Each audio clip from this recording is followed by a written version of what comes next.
We set out on a journey across Nigeria to find the unsung heroes of the modern church. We looked deeply into the media teams that truly power the digital face of the Nigerian church today.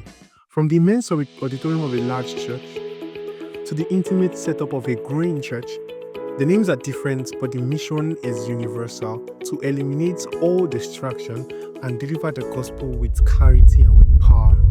And this is where the media team lives. We like to call them the quiet engineers. See, we asked them, what does it really take? The answer was always the same. They said commitment. But beneath the commitment is a set of challenges that are frustratingly similar across every denomination and every budget bracket. This is their reality, and this is church media today.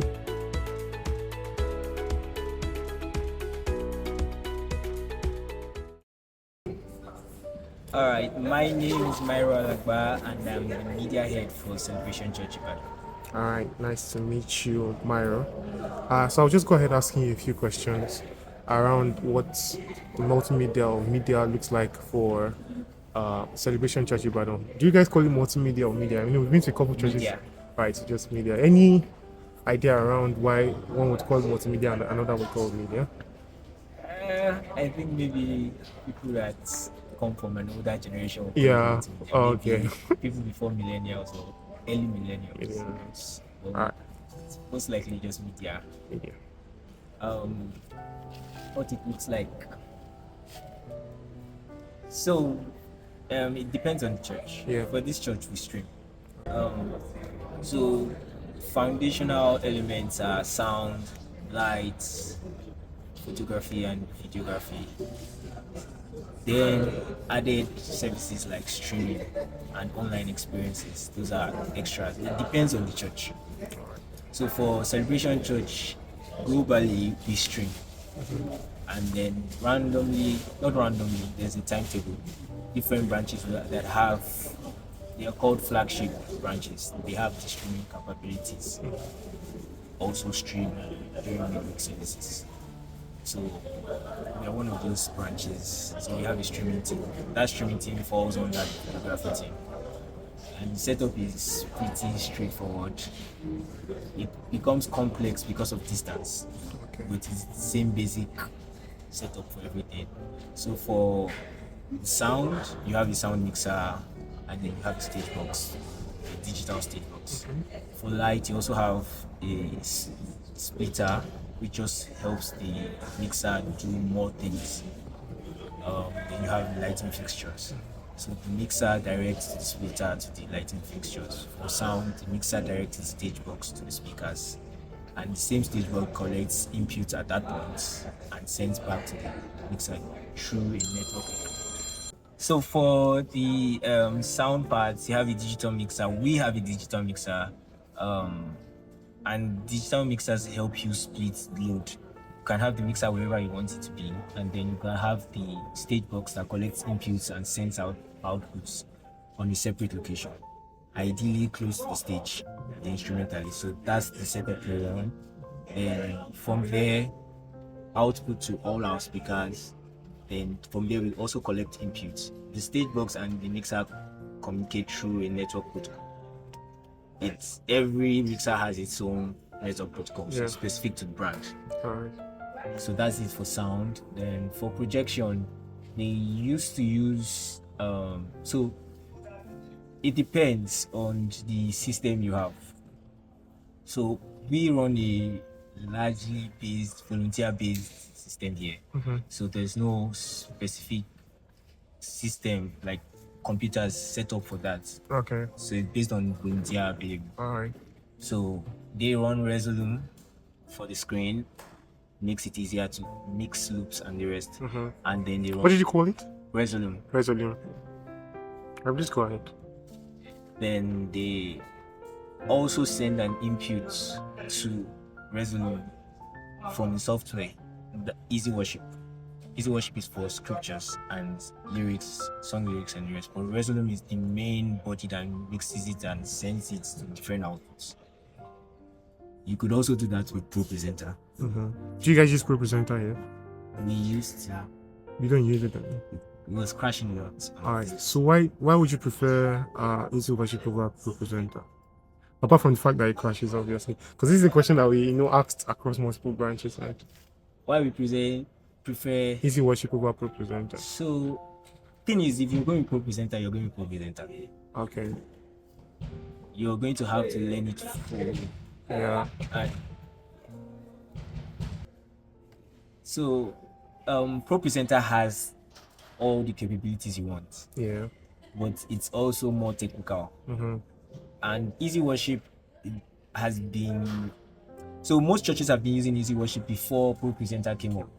So it was easy to just merge Resolume and Easy Worship together because you're just sending an input. Mm-hmm. And it's also Easy Worship. It's also easy for me to send Easy Worship through NDI to my streaming team so they can collect scriptures at the same time as the screen. Alright. But in a different format. So it's just easy for that. But Pro Presenter, if you're using it, it's going to most likely be a one-man job. So Easy Worship is mostly, and you use Easy Worship because many people volunteer, so it's easy for them to Yeah. pick it up. So Right. and it's also for division of or specific expertise. Okay. You can learn Easy Worship without learning Resonance.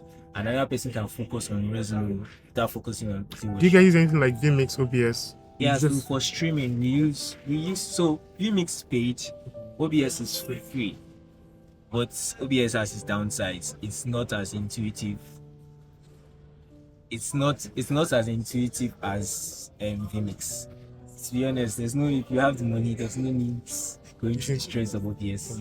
As if you're a self, you just want to stream on your own. Yeah. But for a big organization, I don't think it's worth stress. So you guys use, from what I'm hearing, you use purely a Windows-based system. For the streaming team, yes. Okay. So I don't advise. Well, you could try it, but it take a while getting used to all the quirks and all the technical difficulties you go through using a Mac. Yeah. Next would be most people use Windows, Yeah. right? So I went to a church that used like an M3 Max Pro, right, to power literally the whole church. So it's like splits power, right? So that's single unit is powering everything, and it was an interesting setup because that was the only place I had ever seen it. All right, but there isn't purely Pro Presenter. So the thing about that is that ideally when we have funds, because right now media is not fully funded, Mm-hmm. right? We're hacking it as we go. Yeah. When the ideal funds come in, things like that will be put into place. The only thing that has a system right now is the streaming. Ah. And that's because some video cards are very selective and then you have to render video real time. You cannot rely on volunteer systems. But for projection, we can do that. Mm-hmm. So you could call our media team right now, what's the word? When bootstrap. Yeah, bootstrap. Okay, makes sense. There are two ways you can communicate between the projection and the streaming team. Mm-hmm. Ideally, there will be all these video switchers in Yeah. between. If we were doing this abroad when we had a financing option Yeah. to get all this, there will be video switchers where you send it as an output, Yeah. that output comes in as an input to Yeah. another. You have a lossless transition there. But right now we're using network. So that NDI tools helps you stream things over network. So in vMix, because vMix is NDI enabled, Mm-hmm. I can collect an input from NDI with visual inputs and just overlay it over my. Right. So that's what's happening with the Easy Worship. Worship. The Easy Worship itself is sending NDI NDI, outputs. not vMix is Resolume. okay. Easy Worship. No, I get what you're saying. Easy Worship is sending NDI outputs. Yes. Then you're raising. I thought Resolume was the NDI input where you are going to project every other thing. So- Is everything consolidated on Resolume, or it happens So- on vMix? For this screen, Yeah. everything is consolidated on Resolume. Okay. For the stream, it's vMix. Yes. All right. So how do you then switch between vMix and Resolume, and for things you want to display, or you would rarely ever need to display something you're streaming on that screen? so It's easy. Okay. If you know ahead that you're going to display something, just send the file to Yeah. Vmix Oh, and then key it in as an input anytime. So just send it as an input to Vmix. There's load the file on Vmix. mm-hmm. Queue it in when they are queuing that in. Mm-hmm. Or we play it on Easy Worship. Mm-hmm. But that's system dependent Okay. because playing videos on Easy Worship is very laggy. Yeah. The experience is not nice. It's not nice. That's why we are using Resonate. Yes. Otherwise, everybody would have just done everything on Easy Worship. So that's Easy Worship's. Quirks that you don't. Okay, makes sense. Makes sense. Makes a lot of sense. Do you fancy anything that works on the cloud? Do you think a cloud-based solution would speed up your workflow in any way? Not in Nigeria. Not in Nigeria. How so? For instance, 5G is not 5G. Yeah. 4G is not 4G. Yeah. Everything cloud is depending on speed. So right now we are using something that's cloud dependent, but not in a way where Not heavily cloud Yes. dependent. So when you stream globally, Yeah. you stream to a repeater. Mhm. Restream. Restream takes your feed and repeats it to multiple platforms. Right. So they are receiving the feed and they're sending to Facebook, YouTube, and the rest at the same time. Okay. That's cloud dependent. Yeah. But it's not cloud dependent in a way that we have to wait for them. We Yeah. are the ones sending to them. So you don't worry much about the bandwidth. They are the ones worrying much about the bandwidth, things like that. So we worry about bandwidth because if it drops on our site, it doesn't. But they don't so get what I enough- mean is that you only send bandwidth as if you are sending one video, and Yeah. they deal with this they are like the diverse. ones Yeah. So Okay. Makes sense. that's the service they offer. Okay. There's another solution for that to aggregate networks, Mhm. and that's Speedify. Yeah. There's also a hardware option we tried once Mhm. when I was with the global team. It was a Chinese hardware option. You put multiple SIMs, like Yeah. up to 4 SIMs. That's like 6 antennas. Alright. Upload, receive, then 4 network. Mhm. So what it does, it's also cloud dependent. Yeah. It has its own AWS cloud system. Yeah. It aggregates everything you want to upload through the strength. Mhm. It divides it through the 4 SIMs, however Yeah. it sees feels fit, Yeah. and then the cloud will aggregate it back and send it where you want it. Ah.